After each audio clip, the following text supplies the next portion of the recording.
Merci, voilà, c'est mon équipe avec qui je travaille. J'ai d'ailleurs eu un souci récemment dans les hôpitaux parce que quelqu'un s'était mis dans l'esprit d'empêcher les gamines chez moi de porter un voile sur la tête en faisant une surinterprétation de la loi. On a dû leur expliquer pour l'université. L'université ne sont pas les hôpitaux et dans l'université, le voile n'est pas interdit. Il est interdit dans les écoles, mais chez les adultes qui le choisissent librement, il n'est pas encore interdit. Mais je ne doute pas que d'autres pressions se fassent rapidement parce que c'est quand même ce qu'on adore, c'est interdire. Nous, moi, depuis que j'ai fait une fondation, la première fondation s'appelle Infectio Pôle Sud, elle a été tournée délibérément vers le Sud, c'est notre situation, en particulier pour les étudiants.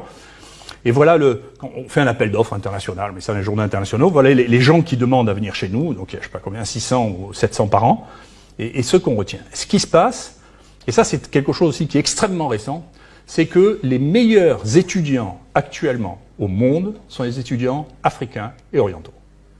Sans comparaison. Les plus mauvais qu'on a, c'est les garçons qui ont fait la fac des sciences. C'est le plus mauvais de tous, en France. Le plus mauvais de tous. Pourquoi ? Parce que tout le pays, en France, comme aux États-Unis, comme en Europe, draine ce qu'ils considèrent, moi je suis un atypique, donc j'ai pas été drainé, j'ai pas voulu l'être, draine dans les préparations et les grandes écoles, les étudiants qui leur paraissent les plus brillants pour les emmener dans des circuits où il n'y a pas de recherche. L'avenir des gosses, c'est pas la recherche. L'avenir des gosses, c'est de faire du sport de haut niveau s'ils peuvent le faire, de faire de la banque, de faire de l'administration, de diriger les entreprises. C'est pas de faire de la science. Je vais vous dire, quand vous avez... Moi, une des filles les plus brillantes que j'ai vues rencontrer de ma carrière, je l'ai fait recruter comme chargée de recherche. Comme chargée de recherche, elle commence à un salaire qui est inférieur à celui de ma femme de ménage qui a 60 ans. C'est ça, la France. Et c'est ça, l'Europe.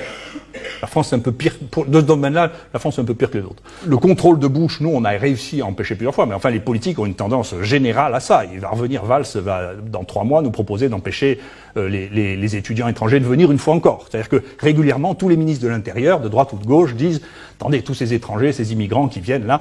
En France, 50% des thésards sont étrangers. 50%. Si on enlève les étrangers, il n'y a plus de science française.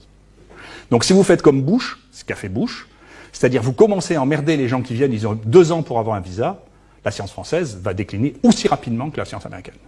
Donc ne faites pas d'illusions, la France ne fonctionne, la science française fonctionne avec des émigrés. C'est ça, le moteur de la guerre, c'est les émigrés. Pourquoi ils sont meilleurs ? Parce que quand vous êtes en Afrique, si vous voulez maîtriser votre destin, vous n'avez pas 36 000 solutions. Ou vous êtes prisonnier des politiques, qui là jouent encore des rôles très importants dans votre vie quotidienne. Si vous voulez avoir une carrière internationale, vous faites du sport haut niveau ou de la recherche.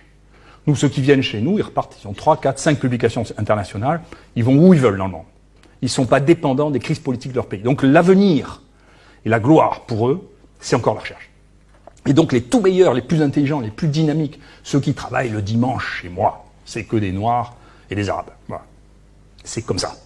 Si je peux être provocateur, est-ce qu'on ne devrait pas faire cette étude en Afrique, où il n'y a pas de masque, pas de traitement, pas de réanimation, un peu comme c'est fait d'ailleurs pour certaines études dans le sida, où chez les prostituées, on essaye des choses parce qu'on sait qu'elles sont hautement exposées et elles ne se protègent pas. Qu'est-ce que vous en pensez ?